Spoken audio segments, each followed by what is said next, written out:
안녕하세요. 오후장 파워 박미라입니다. 3월 12일 화요일 순서 시작하겠습니다. 현재 한국을 제외한 주요 아시아 증시가 대부분 오르고 있습니다. 엔저 현상 속이면서 일본 니케이 지수는 9거래일째 빨간불이 들어오고 있는데요. 미국 뉴욕 증시는 연일 사상 최고치 행진을 이어가면서 투자 심리가 개선되고 있지만 우리 시장은 예외죠. 북한 리스크의 만기일까지 겹치면서 투자 심리가 위축되고 있습니다. 연일 코스피 지수는 2,000선을 중심으로 등락을 반복하고 있는데 오늘은 어떤 모습으로 종가를 형성할지 자세한 대응 전략 살펴봐 드리겠습니다. 자, 먼저 한시 구간 시장 흐름부터 정리해 보도록 하죠. 코스피 보겠습니다. 네, 한시 구간 코스피 지수는 9.36포인트 하락한 1993.99포인트. 오늘 시초가는 2,006포인트로 플러스 출발했습니다. 최근 3일간 2,000선을 중심으로 등락을 반복하고 있는데요. 11시 구간 이후로 낙폭이 커지면서 2,000선 아래에서 움직이고 있습니다. 수급 상황 살펴보겠습니다. 외국인은 나흘째 매도 우위를 나타내면서 지수 하락을 주도하고 있는데요. 현재 외국인 쪽에서 966억 원 팔고 있고 오늘 기관 쪽에서 3거래일째 소폭 매수가 들어오면서 72억 원 사고 있습니다. 개인 쪽에서 863억 원 매수 우위를 보이고 있습니다. 코스닥으로 가보겠습니다. 현재 코스닥 지수는 3.75포인트 상승한 544.19포인트. 장중 1%가 넘는 강세를 보이면서 코스피 지수와 다른 흐름을 보이고 있죠. 시초가 플러스 출발한 이후 현재까지 상승세를 유지하고 있습니다. 수급 상황도 체크해보겠습니다.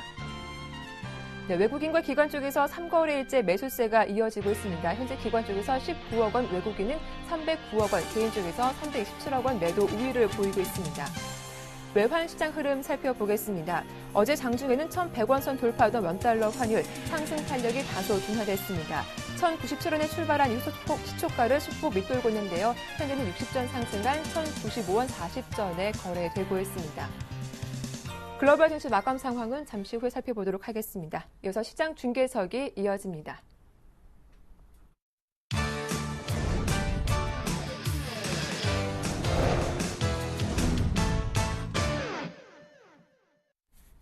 네, 샘플러스 김현근 전문위원 만나보겠습니다. 안녕하세요.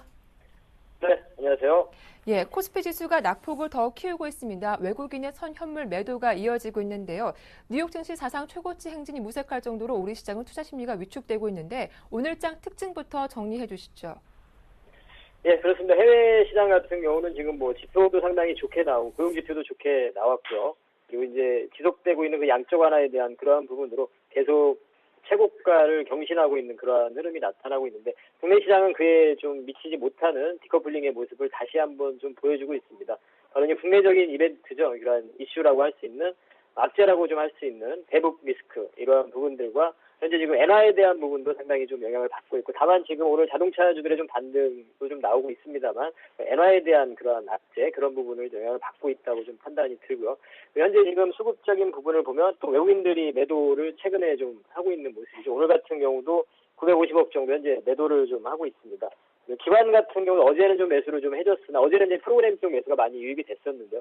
외국인들 선물 매수에 의해서 오늘 같은 경우 외국인들이 선물을 또 매도를 지금 하고 있죠. 지금 한 3,000계약 정도, 3,200계약 정도 매도를 하면서 현재 누적분 같은 경우도 13,000계약이 좀 넘어서는 이러한 좀 매도의 모습을 좀 보여주고 있습니다.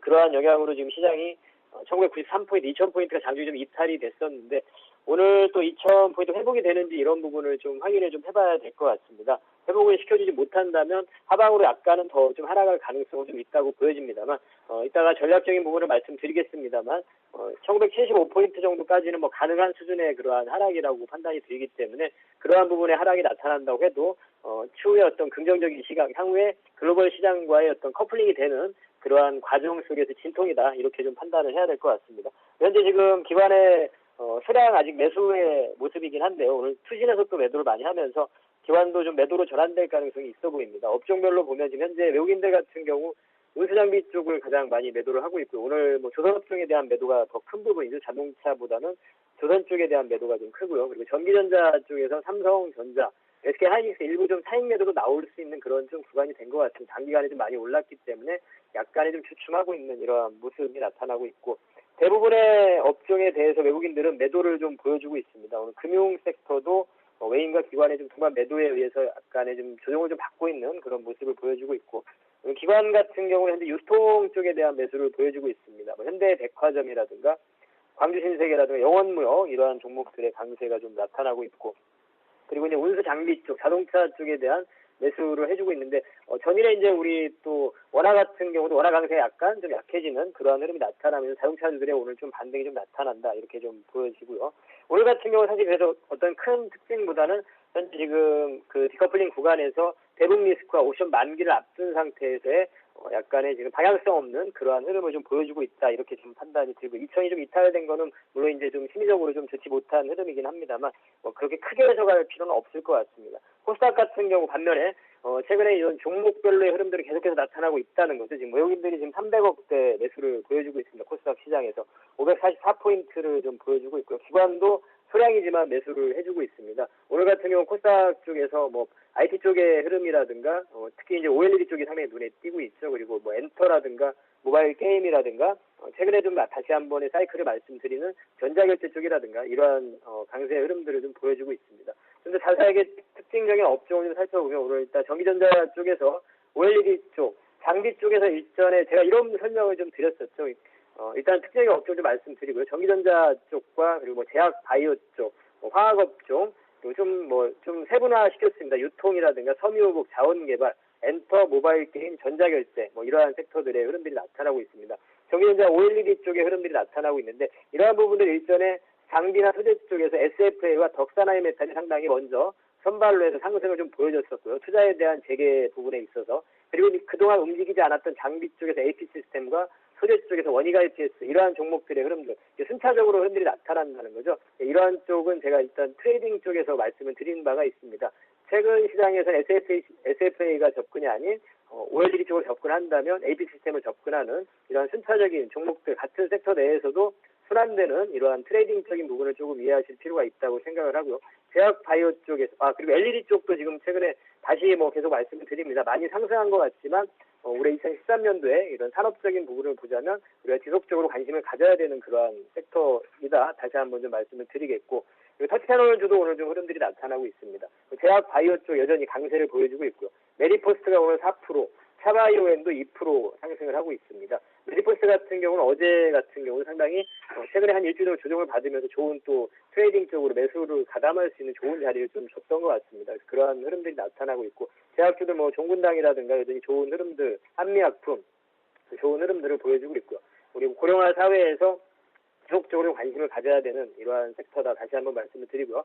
또 화학주 중에서는 정유주라든가 정유주가 이제 최근에 화학주 좋지 못한 상황인데요. 서서히 우리가 또 중기적인 관점에서는 조금씩 단기적인 반등을 노리고도 접근할 수 있는 구간이라고 생각이 들고요. 좀 중기적인 관점에서도 다시 관심을 가져야 되는 그런 시기가 다가오고 있는 그런 구간인 것 같습니다. 이 부분을 좀 놓지 마시고 계속 관심 종목으로 좀 편입을 해두셨으면 하는 바람인데요. SK이노베이션 같은 정유주라든가 태양광 쪽 그리고 화장품 관련한 쪽 오늘 장중에 약간의 초반에 어제 상승했기 때문에 약간 눌림이 나타났지만 다시 한번 재차 상승을 하고 있는 코스맥스라든가 이러한 종목들 중국의 소비 관련 쪽들 지속적인 우리가 관심과 추적이 좀 필요한 섹터이고요. 유통이라든가 섬유보복 유통 쪽에서는 최근에 어제 이제 현대상사가 상당히 강한 흐름이 보여졌습니다. 그러한 자원개발 쪽이라든가 섬유보복 쪽에서는 영원무역 또 한세실업 이러한 종목들 제가 이제 강소기업 중에서 한세실업이라는 종목을 소개시켜드린 바가 있는데 그러한 종목들 우리가 지속적으로 좀 관심을 가질 수 있는 그러한 종목이고요. 그리고 엔터라든가 모바일 게임 그리고 전자결제 이러한 쪽은 제가 올해 들어서면서부터 계속 말씀을 드리는데요. 그 부분은 계속해서 좀 관심을 좀 가질 필요가 있고 코스닥 쪽에서 시장을 코스닥 시장이 긍정적으로 보기 때문에 그러한 쪽을 주도할 수 있는 섹터는 결국에는 지금 제약, 바이오, 헬스케어 이런 쪽과 이러한 엔터라든가 모바일 게임, 전자결제 이러한 쪽이 될 거라고 봅니다. 현재 IT 부품주 같은 게 너무 좋습니다만 이러한 부분들은 또 선별 작업이 좀 필요하고 많이 오른 종목들은 어느 정도는 또 차익 매도가 나올 수 있는 구간이기 때문에 이러한 부분들 좀 순환되는 부분을 좀 고려를 하셔야 될 것 같고요. 이런 부분 좀 설명을 드리도록 하겠고 그다음에 이 전략을 좀 말씀을 드리면 지수가 지금 현재 2000포인트가 이탈이 돼서 1993포인트의 모습인데요. 어제와 별반 다르지 않습니다. 오늘 하락했다고 해서 크게 달라진 부분은 아니고요. 지수가 이제 만약에 1975포인트 이 부분 좀 더 구체적으로 제가 전략을 제시해드리면 1975포인트가 이탈되기 전까지는 똑같습니다.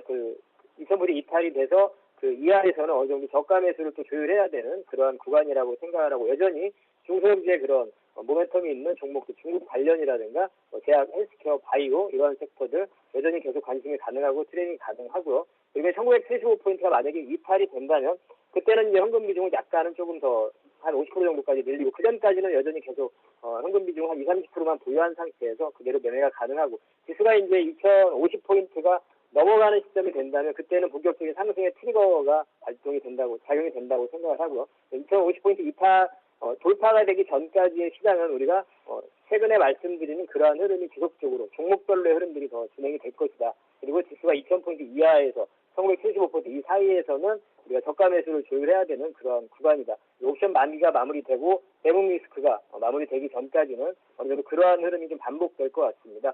종목별로의 그런 계속 지속적인 대응을 하실 것을 말씀드리고 관심 종목으로 지금 말씀을 좀 드리면 최근에 다시 지금 현 구간에서도 매수를 할 수 있는 그러한 종목을 말씀드리면 LG전자라든가 IT 쪽에서 LED 쪽에서 루멘스, 건설 쪽에서 삼성물산 그리고 이러한 중국 석유 관련해서 코스맥스 그리고 의료 쪽에서 뭐 한세실업이라든가 그리고 지금 디오라는 좀 오늘 너무 많이 상승을 했는데요. 그래도 추가적인 앞으로 중장기적인 관점에서도 접근이 가능한 종목이기 때문에 오전에 좀 설명을 좀 드렸다면 좋았겠는데 이러한 종목들을 관심 종목으로 해서 말씀을 드리도록 하겠습니다. 이상입니다. 예, 전문가님, 오늘 장에서 보니까 현대차와 기아차 모두 좀 동반해서 오르고 있던데 이 종목 오르고 있는 이유 따로 있는 겁니까? 오늘 오르고 있는 이유는 따로 있다기보다는 그냥 반등으로 보여집니다. 기술적인 반등으로 보여지고 오늘 환율 자체가 우리 국내 환율 원화 자체의 어떤 강세가 약간의 좀 비춘되는 그런 현상 속에서 좀 반등이라고 보여집니다. 자동차주 같은 경우 일전에도 말씀드렸지만 현대차 같은 경우 20만 원 근접했을 때 어떤 트레이딩 매수파이 이런 부분 기준으로 해서 기존의 시각을 그대로 유지를 하면 될 것 같습니다. 어떤 중장기적인 추세적인 상황은 좀 어려운 구간이라고 생각을 합니다. 엔저에 대한 부분 지속적으로 진행이 되고 있기 때문에 자동차주에 대한 현재 중기적인 관점에서는 조금은 관심을 가진다기보다는 기준선에 좀 하단밴드에 왔을 때 단기적인 트레이딩 바이만 이렇게 좀 말씀드리도록 하겠습니다. 그리고 완성차 업체보다는 부품주 쪽으로 더 관심을 가지시는 게 구간에서 좋은 그런 구간이라고 말씀드리겠습니다. 네, 일부 전문가들 사이에서는 코스피 지수가 2000포인트 아래에서는 저가 매수 가능하다라고 말씀하셨는데 전문가님께서는 코스피보다는 그래도 코스닥 중소형주가 더 낫다라고 보시는 건가 봐요.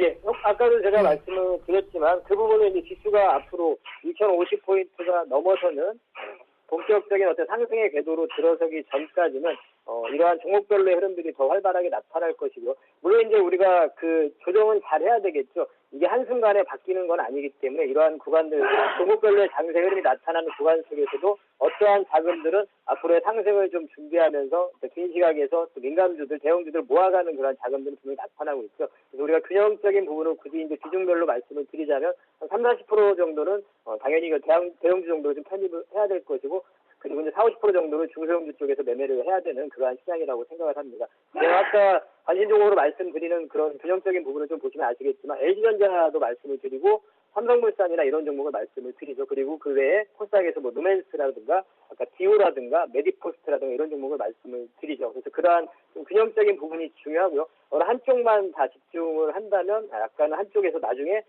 시장이 좀 변화되는 구간에서 다 놓쳐버리는 수가 있기 때문에 어느 한쪽만을 이쪽이다 무조건 중소형주다 무조건 대형주다 이러한 부분은 아니죠. 그런 포트에서 좀 균형적인 부분 다만 우선시대는 현재 시장에서 조금 더 우호적인 그러한 환경은 중소형주 매매하기가 더 우호적인 그러한 상황이라는 부분인 거죠. 이렇게 설명드리도록 하겠습니다. 네, 오늘 시장에 대한 특징과 대응 전략 말씀 잘 들었습니다. 도움 말씀 고맙습니다.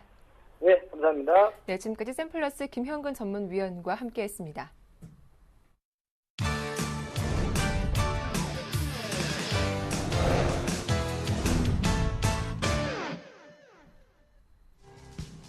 군 당국이 최근 북한의 위협이 실제 도발로 이어질 가능성에 대해 입장을 내놨습니다. 국방부는 현재까지 북한이 당장 미사일을 발사하거나 4차 핵실험을 할 징후는 포착되지 않고 있으며 대규모 국가급 훈련은 시간이 필요할 거라고 설명했습니다. 다만 북한군이 조만간 동해에서 국가급 훈련을 실시할 가능성은 여전하며 잠수함 침투 훈련은 예년보다 한두 달 정도 이른 시점에 시작하게 됐다고 덧붙였습니다. 금융당국이 대통령의 주가 조작 근절 주문과 관련해 대응 방안 검토 작업에 착수했습니다. 금융위원회는 과징금 추진 방안을 포함해 주가 조작을 근절할 방안을 찾는 작업에 착수했다고 밝혔으며 이는 주가 조작 등 시장 교란 행위 제재 수단으로 과징금 도입을 적극적으로 재추진한다는 방침입니다. 서승환 국토해양부 장관이 취임 일성으로 부동산 시장 정상화를 꼽았습니다. 서승환 장관은 오늘 취임식에서 부동산 시장을 조속히 정상화해야 한다고 말했습니다. 특히 주택 경기가 장기간 침체됨에 따라 실물 경제 위축은 물론 국민의 삶까지 위협하고 있다며 관계 부처와 협력해 범정부적인 실효성 있는 종합 대책을 시급히 마련해야 한다고 덧붙였습니다. 네, 오늘 시장의 주요 이슈에 대해서 분석해보겠습니다. 오늘 순서는 현대증권 투자컨설팅센터의 배성영 연구원과 함께하죠. 안녕하세요. 네, 안녕하세요. 네, 다우지수가 사상 최고치 행진을 이어가고 있지만 우리 시장 대내 변수로 투자 심리가 위축되고 있습니다. 다시금 디커플링 현상이 이어지고 있는데 부진의 원인을 꼽아본다면 어떤 점 때문일까요? 예, 우선 가장 큰 이유는 역시 엔화 약세가 계속되고 있는 상황이 국내 기업의 그런 실적 우려를 다시 부각시키고 있는 상황인데요. 역시 기술적으로도 중요한 포인트였던 95엔 선을 넘어서면서 우리 기업들에 대한 특히 자동차 섹터를 중심으로 외국인들의 매물이 집중되고 있는 상황입니다. 또한 최근 애플의 그런 주가 부진이 계속적으로 좀 진행이 되면서 다우의 사상 최고가는 달리 스마트폰 전체의 그런 성장성 우려와 다소 부각이 되고 있는 상황인데요. 이러한 모습들이 국내 시가총액 1위 종목인 삼성전자의 외국인 매도로 이어지면서 단기적으로 우리 시장이 글로벌 증시 대비 약세의 흐름을 보이고 있는 상황입니다. IT와 자동차 이외에도 자본재 섹터 역시 상당히 좀 부진한 주가 흐름이 지속되고 있는데요. 역시 중국이 최근 발표된 산업 생산 등 전반적인 지표들이 예상치를 다소 하회한 가운데 원자바우 총리의 그런 부동산 규제 언급이 단기적인 국내 자본재의 그런 악재 요인으로 작용하고 있는 상황입니다. 네. 그럼 이렇게 우리 증시가 약세를 띠고 있는데 이를 해결할 수 있는 돌파구는 어떤 게 있을지도 궁금합니다. 일각에서는 경기 부진을 반영해 금통위에서 금리를 인하할 것이다라는 기대감이 높아지고 있다고 하던데 어떻습니까?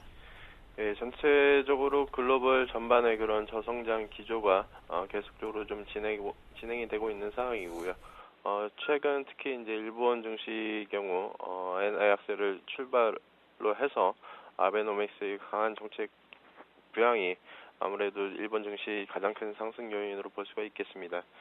따라서 우리 시장 역시 다소 최근 부진한 그런 내수 경기와 그 다음에 경제 지표들을 고려했을 때에는 내수와 부동산 안정에 관한 정책과 함께 금리 인하 등의 정책이 기대되는 시점인데요.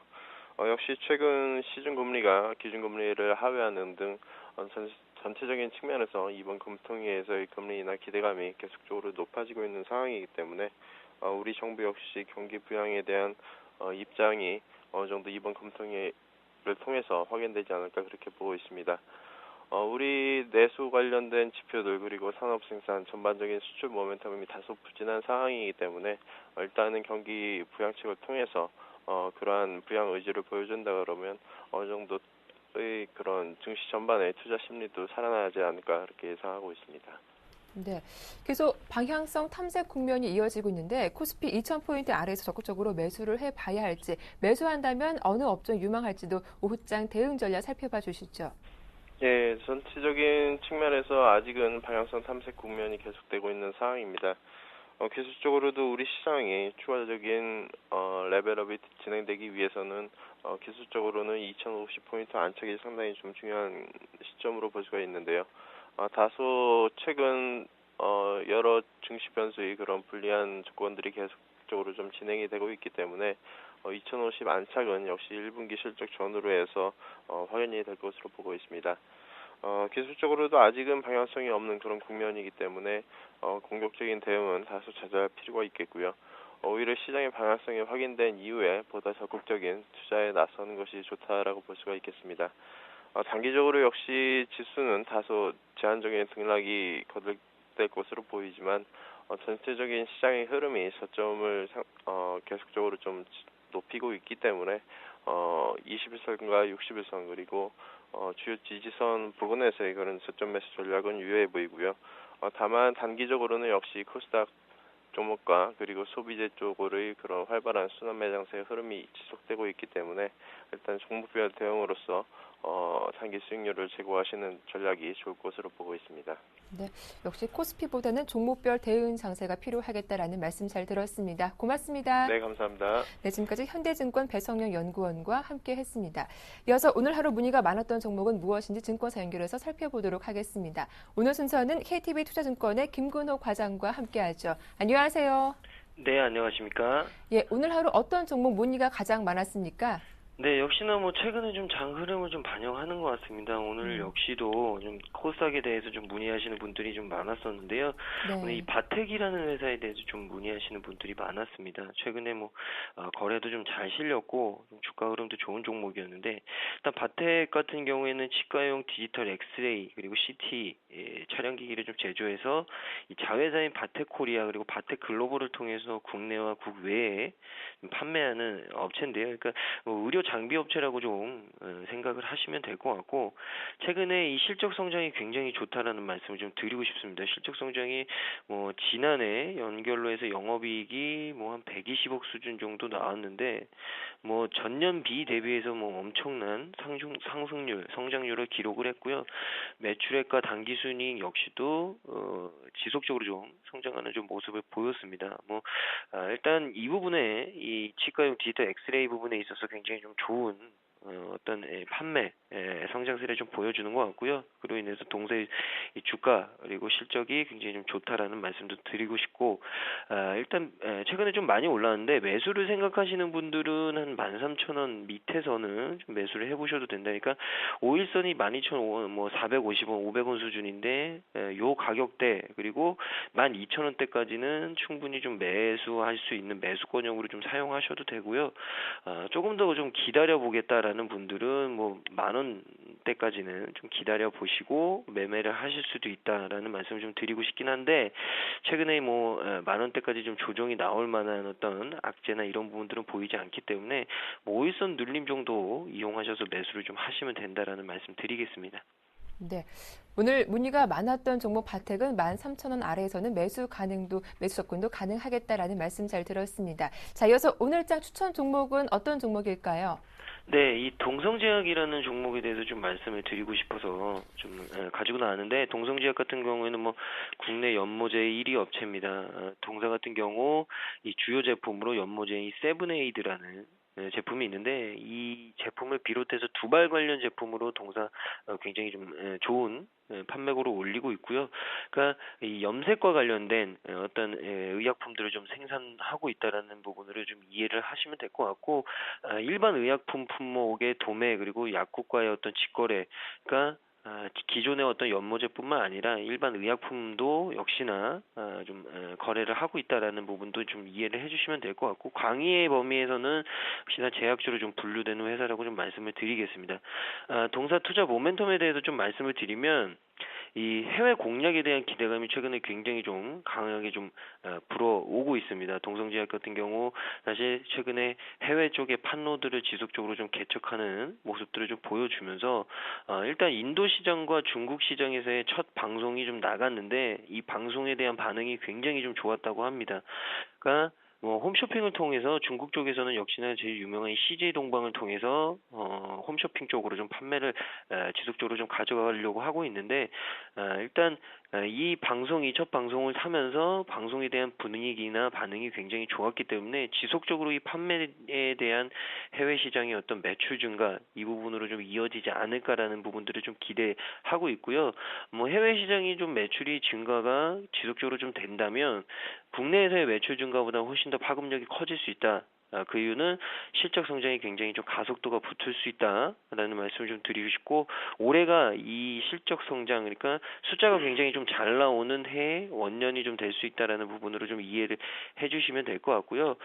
밸류에이션적인 매력도 좀 있다라는 말씀을 좀 드리고 싶은데, 최근에 이 제약주들이 PER이 한 13배에서 15배 정도, 사실 글로벌리 대비해서는 분명히 좀 적게 평가는 되고 있지만 한 13배에서 15배 정도 정도 형성이 되는 모습들을 좀 보여주고 있는데 동성제약 같은 경우에는 포워드로 따졌을 때 아직도 한 10배 수준밖에 되지 않는다. 뭐 한 9배 좀 후반, 중후반 정도 되는 수준밖에 되지 않는다라는 말씀을 좀 드리고 싶습니다. 그러니까 충분히 밸류에이션적인 매력, 상승에 대한 룸은 충분히 있다라는 말씀 드리고 싶고 이 연모제라는 것이 사실 고령화에 대한 수혜로 충분히 이어질 수 있습니다. 제약주 중에서도 고령화 수혜가 예상되는 종목이 몇 개 있는데 그 중에서도 동성제약 대표적인 업체라고 좀 말씀을 드리고 싶고요. 우리나라가 고령 사회로 이미 진입을 했습니다.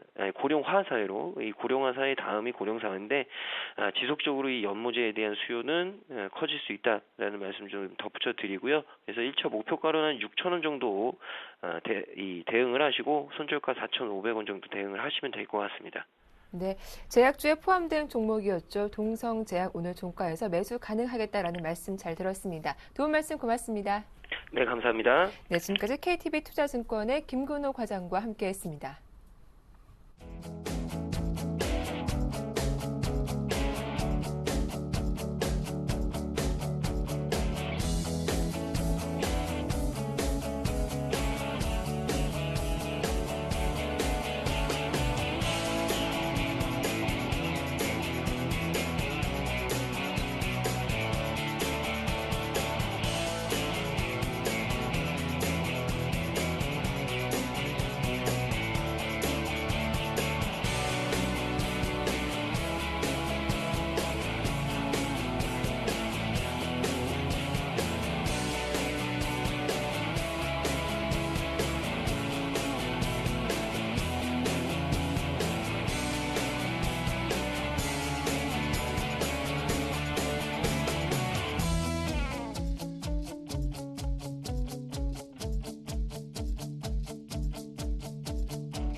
네, 우리투자증권 길게선 부장과 오후장 전략 자세하게 살펴보겠습니다. 안녕하세요. 네, 안녕하십니까.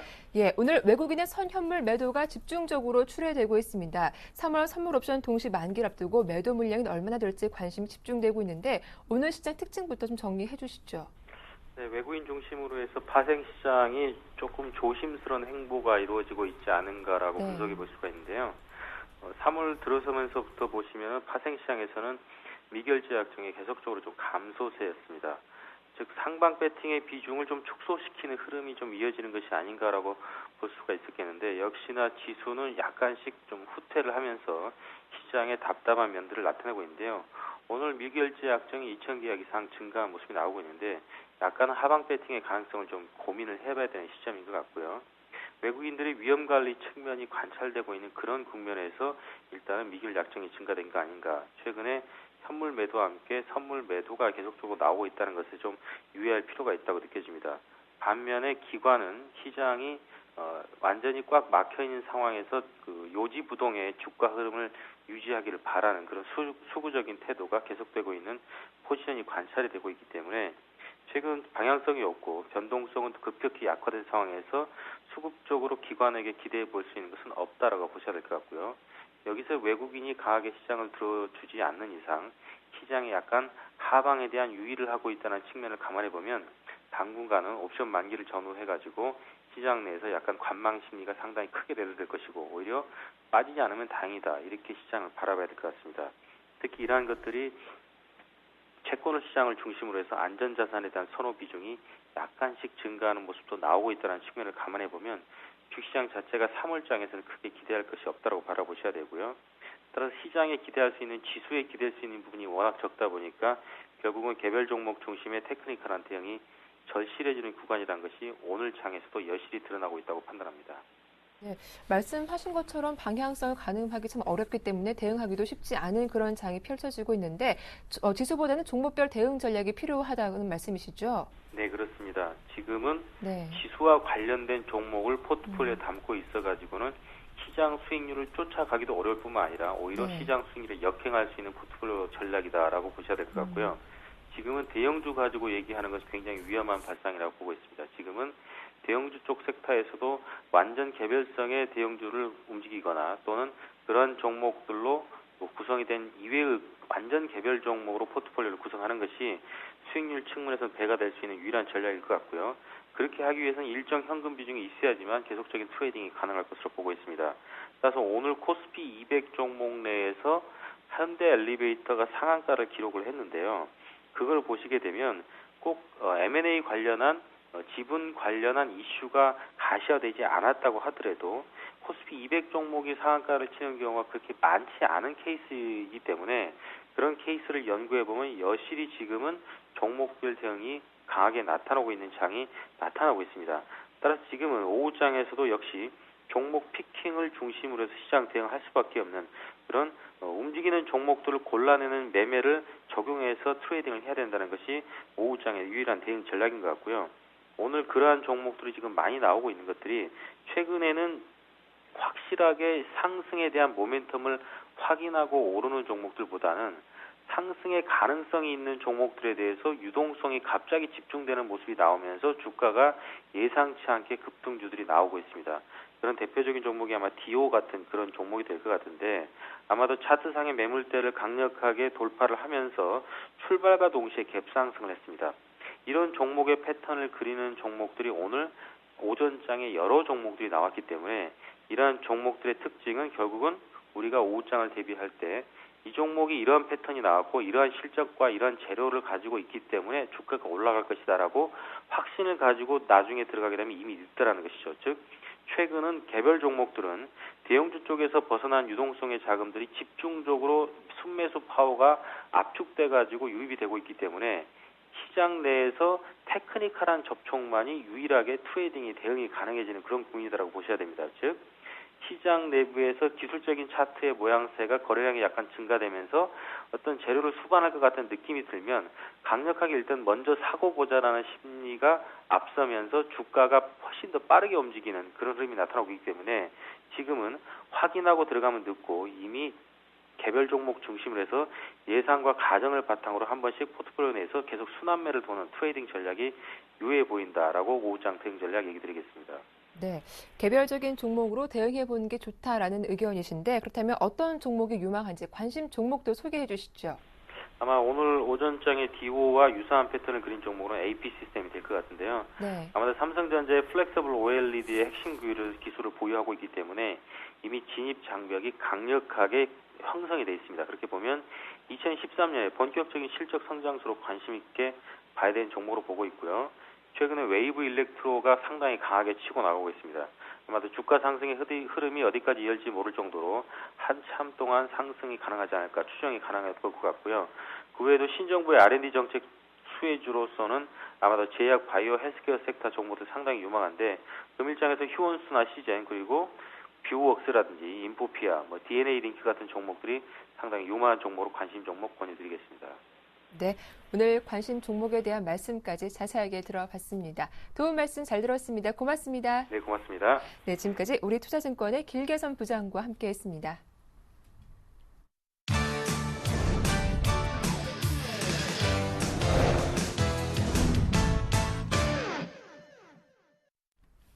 네, 오후장 전략과 포트폴리오 짜보도록 하겠습니다. 오늘 순서는 골든 이글 투자자문의 정태근 팀장과 함께하죠. 안녕하세요. 네, 반갑습니다. 네, 코스피 지수가 낙폭을 더 키우고 있습니다. 만기를 앞두고 외국인의 선 현물 매도가 오늘 강하게 좀 출회가 되고 있는데 글로벌 증시가 왜 이렇게 디커플링이 심한 걸까요? 일단은 그 기업적인 측면하고요. 그리고 네. 국가적인 어떤 리스크, 이런 부분을 좀 보는 게 맞을 것 같습니다. 자, 일단 먼저 좀 말씀드리고 싶은 부분이, 일단은 그 미국 증시, 특히나 다우 지수 같은 상당히 잘 가고 있습니다. 네. 그런데 대신에, 지금 현재 고민해야 될 부분은 코스피 지수는 현재 못 가고 있어요. 자, 어떤 그 리스크, 해야 될까요? 고위험, 고리스크, 고수익, 고리스크 이런 부분을 볼 때 충분히 선진국, 이머징 마켓의 매력이 있음에도 불구하고 왜 선진국 쪽으로 매수가 들어갈까? 거기에 대한 고민을 좀 해야 될 것 같은데, 자, 그 부분은 아무래도 전반적인 어떤 전체적인 코스피에 상장되는 전체적인 기업들 어떤 실적이 좀 가늠을 하는 것이 아닌가 생각이 되고 있습니다. 뉴욕 증시 같은 경우에 이번 그 4분기의 실적을 보시게 된다면 전체적으로 실적이 하향 안정화가 되고 있다는 겁니다. 그렇다면 하향 안정화가 된다는 건 무슨 얘기일까요? 하향 안정화 된다는 것은 이후에 하반 경직선을 보이게 되면서 언제든지 개선이 될 수 있다 이런 부분들, 그리고 경기 지표를 봤을 때도 어쨌든 전체적인 미국의 전체적인 경기가 개선이 되고 있다는 부분들이 보이고 있다는 겁니다. 자, 이런 부분을 놓고 볼 때 우리나라로 한번 돌아와 보도록 할게요. 자, 개별 기업, 예를 들게 된다면은, 홈쇼핑 관련주들 최근에 실적에 대한 긍정적인 얘기가 나오면서 상당히 가파르게 올라가고 있죠. 근데 전체적으로 봤을 때, 삼성전자, 어쨌든 실적이 개선이 될 겁니다. 근데 현대차 안 좋죠. 그리고 포스코, 그리고 포스코 비롯된 철강업종들, 그리고 조선업종들 전체적으로 좋은 얘기 아직 나오지 않고 있죠. 이렇게 제가 이 말씀 드린 이유는 전체적으로 아직까지 우리나라 기업들 실적이 아직까지는 바닥을 가기에는 아직 멀었다는 겁니다. 그래서 이런 부분들이 어떤 부정적인 평가, 그에 대해 어떤 상반적으로 또 대비를 해서 또 긍정적으로 수익이 나올 수 있는 나라를 좀 찾다 보니까 이머징 쪽보다는 아무래도 선진국 쪽으로 매수가 들어간 것이 아닌가 생각이 되고 있습니다. 근데 이런 현상이 이전에도 있었죠. 2009년, 2010년 선진국 쪽은 대부분 부진했었지만은 이머징 마켓에 상당히 많이 들어왔었던 겁니다. 그때 당시 어떻게 됐습니까? 우리나라 차화정 유동성으로 해서 제한적으로 들어왔었죠. 그래서 어쨌든 그 눈높이를 맞추는 과정이라 보시면 될 것 같습니다. 그래서 이런 부분들이 시장이 한번 크게 조정을 받게 된다면 다시 한번 이 눈높이를 맞아지게 되면서 동반적으로 올라가는 그런 시기가 나올 것이기 때문에 아직까지는 우리나라 1분기 실적에 대한 부분들이 전체적으로 하향 안정화가 되고 있는지를 먼저 봐야지 외국인들도 계속해서 지속적으로 매수를 하지 않겠나 이렇게 좀 봐야 될 것 같습니다. 유동성이란 부분들은 어쨌든 한계가 있을 수밖에 없다는 부분들도 한번 상기를 해보시는 게 좋을 것 같고요. 자, 그래서 어쨌든 결론적으로 말씀드리고 싶은 부분은 아직까지는 선진국과의 디커플링 지속이 될 수밖에 없다 이렇게 좀 봐야 될 것 같고요. 그리고 한 가지 추가적으로 말씀드리고 싶은 부분은 개인적으로 14일 금융통화위원회 이 부분 좀 말씀드려 보고 싶은데요. 예. 이 부분 같은 경우에 저는 동결적으로 보고 있습니다. 동결적으로 보고 있는데 왜 그렇게 생각을 하냐면 자 이런 부분을 한번 잘 생각을 해보세요. 만약에 지금 우리나라 그 수출 기업들이 문제가 되는 것이 뭘까요? 환율이죠. 그렇다면 환율이 약세 쪽으로 가야 될까요? 강세 쪽으로 가야 될까요? 물론 약세 쪽으로 가야 된다는 겁니다. 근데 중요한 건 이 원화가 약세 쪽으로 가야 되는데 원화가 강세 쪽으로 가면 안 되지 않겠습니까? 그러기 위해서는 어쨌든 환율 적극적으로 약세 쪽으로 밀고 나갈 수밖에 없다는 겁니다. 근데 인하를 하면 어떤 부분이 안 좋냐면 자 금리를 인하를 합니다. 인하를 한다는 얘기는 무슨 얘기냐면 채권 금리가 인하가 된다는 얘기죠. 채권 금리가 인하가 된다는 얘기는 무슨 얘기예요? 채권이 강세 쪽으로 돌아선다는 겁니다. 그렇다면 원화 채권이 강세로 돌아서게 되면은 지금 상황에서 환율이 다시 한번 강세 쪽으로 돌아설 가능성이 크기 때문에 한국에서는 굳이 지금 상황에서 금리 인하를 해서 어떤 물가 안정을 가져갈 물가 내수 경기를 아직까지 살릴 이유가 없다는 겁니다. 자, 내수 살리려다가 GDP의 80%를 차지하는 수출 기업들의 수출 재산성을 죽일 가능성이 있기 때문에 한국은행에서는 금리 인하 액션을 나갈 수가 없다는 부분이죠. 네. 자, 그리고 제가 화면을 한 가지 좀 보여드릴게요. 이 부분을 좀 보시면 더 도움이 되실 것 같은데, 네. 자, 작년 7월달, 그 작년 9월달에 우리나라가 금리 인하를 했었던 시기에 주요 중앙은행들이 어떤 통화정책 방향인데요.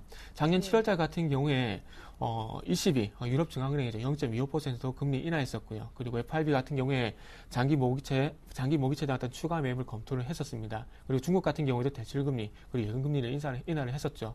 자, 상대적으로 환율에 영향성 있는 나라들의 그 금리가 인하가 된다면 우리나라도 마찬가지 인하를 했었어요. 그리고 작년 9월달도 마찬가지로 ECB에서 단기 국채에 대한 무제 매합 결정 그리고 FRB도 마찬가지로 추가적인 부양책이 나왔었다는 겁니다. 그러니까 우리가 어떤 수출 전진 기제에 대한 나라들의 그 환율이 낮아지면 그것을 막기 위해서 우리나라가 마찬가지로 동반적으로 이렇게 금리 인하를 한다 보시면 될 것 같아요. 그래서 이번에 그 2월달 FRB 그리고 ECB에서 별다른 내용이 나오지가 않았죠. 그리고 지금 현재 미국에서는 금리 인상을 해야 된다 그런 얘기가 조금씩 나오고 있기 때문에 지금 이 현상이 지속이 된다면 올해는 금리를 인할 가능성은 떨어진다. 지금 상황에서 그렇게 좀 보는 게 맞을 것 같습니다. 그래서 지금 3월달에 채권 전문가들이 대부분 금리 인하를 예상하시던데 제가 보기엔 이번에 좀 잘못 판단하신 것이 아닌가 좀 이런 부분도 개인적인 사견입니다. 네. 개인적인 사견이에요.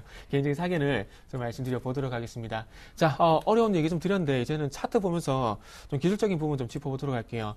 네. 자, 오늘 좀 아쉬운 부분이 5일선까지 어떤 반등이 나왔었는데 일단 외국인의 선물이 상당히 큰 영향을 좀 미쳤다고 좀 봐야 될 것 같습니다. 자, 예. 오늘 외국인의 선물 매매 동향을 보게 된다면 3,700개 정도 지금 현재 확대를 시켜나가고 있습니다.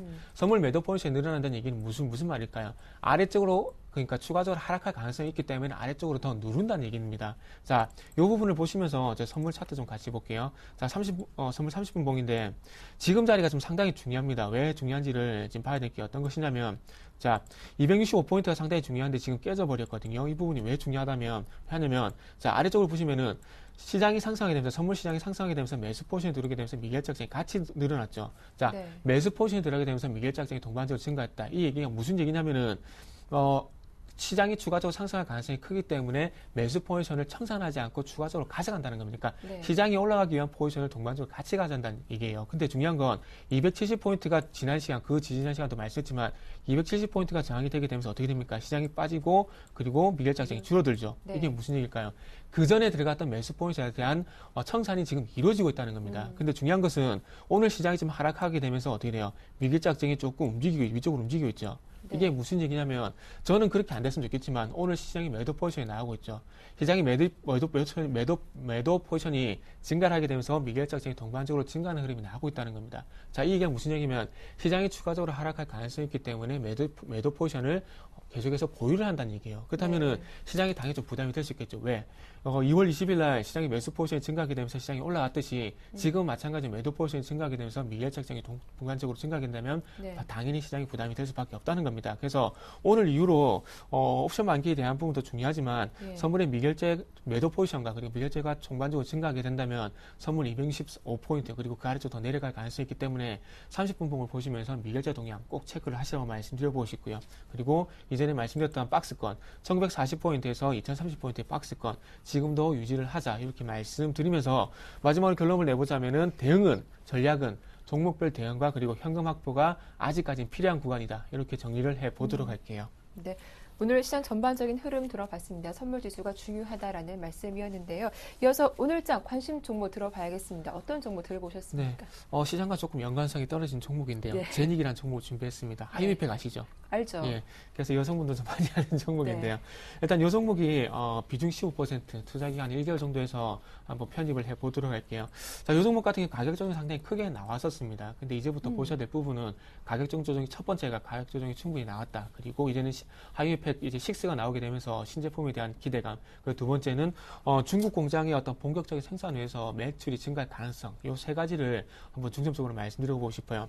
자, 작년 9월 달에 중국의 그 하이위팩이 출시가 됐는데 중요한 것은 무슨 문제가 있었냐면 제품 공급이 원활하게 이루어지지 않게 되면서 차질이 발생을 했고요. 그리고 동방 CJ를 통해서 한 개 채널로 루트를 뚫다 보니까 아무래도 부족한 유통 채널로 인해서 매출 확대, 그러니까 어떤 홍보가 좀 부족했었습니다. 그렇다 보니까 아무래도 실적도 좋지 않았었고요.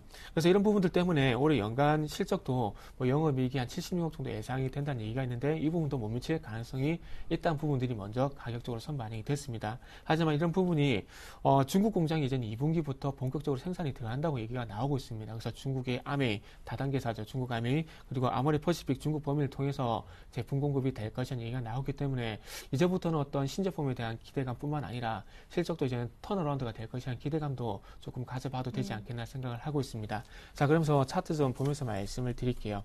자, 제가 조금 전에 말씀드렸던 부분인 9월달 이때 당시에 하이위팩이 중국에 출시가 됐습니다. 근데 중요한 건 좀 전에 말씀을 드렸듯이 제품 공급 차질, 그 유통 채널의 어떤 다변화를 시키지 못했던 부분이 네. 부정적인 영향을 미치면서 가격 조정이 크게 나왔어요. 근데 이제부터는 중요한 것이 신제품이 출시가 되고요. 그리고 이전에 더 큰 이유는 가격 조정이 충분히 나왔다는 겁니다. 그렇기 네. 때문에 기술적으로라도 반등을 노려볼 수가 있다는 결론이 나올 수가 있습니다. 자, 그리고 수급 한번 좀 보도록 할게요.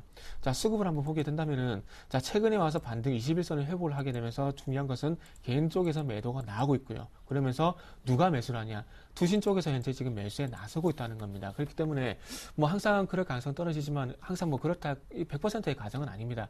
개인이 팔고 외국인한테 기관이 살 때 올라가는 경우가 많았었기 때문에 아무래도 기관 쪽의 매수 지속이 된다면 추가적인 반등은 좀 가능하지 않겠나 생각을 하고 있습니다. 그래서 마지막으로 수급도 괜찮고 기술적으로 올라올 만한 자리 이런 부분을 좀 말씀드리면서 마지막으로 전략 한번 세워보도록 할게요. 자, 아침 쪽에 가격이 33,800원 정도 주게 되면서 조금은 싸게 살 수 있다 그런 기대감이 있었는데 조금 아깝다고 말씀드려야 될 것 같아요. 그래서 하지만 아쉽지만 지금 정도 가격권 34,400원 정도, 34,350원 정도 가격이 되고 있네요. 그래서 34,350원 정도 가격권에서 현재가에 한번 매수를 해보자 말씀드려보고 싶고요. 45,000원 241선까지 보고 싶지만 일단 확인한 측면에서 39,000원의 1차 목표가 그리고 손절가 같은 경우는 가장 중요하죠. 손절가는 31,500원에 설정을 하고 1차적으로 한번 대응을 해보도록 하겠습니다. 네, 이어서 정태근 팀장님의 포트폴리오 살펴보겠습니다. 네, 현재 총 3종목이 담겨 있습니다. 현금이 65%고요. 한미약품이 15%, 웅진 싱크빅과 소리바다가 10%입니다. 수익률도 체크해보죠. 네, 소리바다를 제외하고 두 종목이 몰로 플러스권에서 양호한 흐름 보이고 있습니다. 소리바다가 현재 마이너스 2.5% 기록 중에 있습니다. 네, 세 종목 담겨 있는데요. 어떤 종목부터 AS 받아볼까요? 네, 일단은 뭐 그 시장도 안 좋은데 네. 수익 좀 나는 것부터 좀 볼게요. 네. 일단 한미약품이요? 한미약품 좀 볼 건데요. 일단은 그 이전에 바이오시밀러에 대한 모멘텀 그리고 추세가 좋은 부분 그리고 수급이 좋은 부분을 좀 말씀드리면서 이 종목을 매수를 했었는데 네. 어쨌든 결과가 현재 좀 좋게 나오고 있습니다. 그렇다 보니까 일단은 뭐 굳이 뭐 신고가 형성하면서 잘 가고 있는 종목 그리고 수급도 좋은데 네. 굳이 이 종목은 뭐 다른 전략이 필요 없을 것 같습니다. 일단 기관이 매도로 전환이 되기 전까지는 일단 가져가 보자 이렇게 네. 말씀드리면서 목표가를 17만 5천 원 그리고 손절가를 15만 2천 원으로 조금만 상향 조정을 네. 좀 하도록 하겠습니다. 그리고 다음은 웅진싱크빅.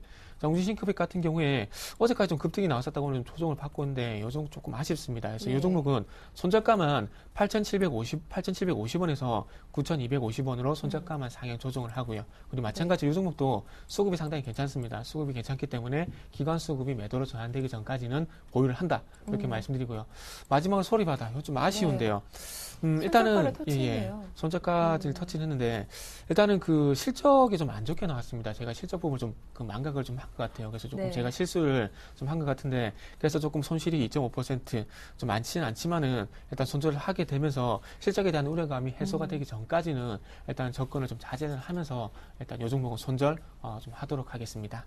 네, 이렇게 AS까지 받아봤습니다. 최종 포트폴리오 정리해보도록 하죠.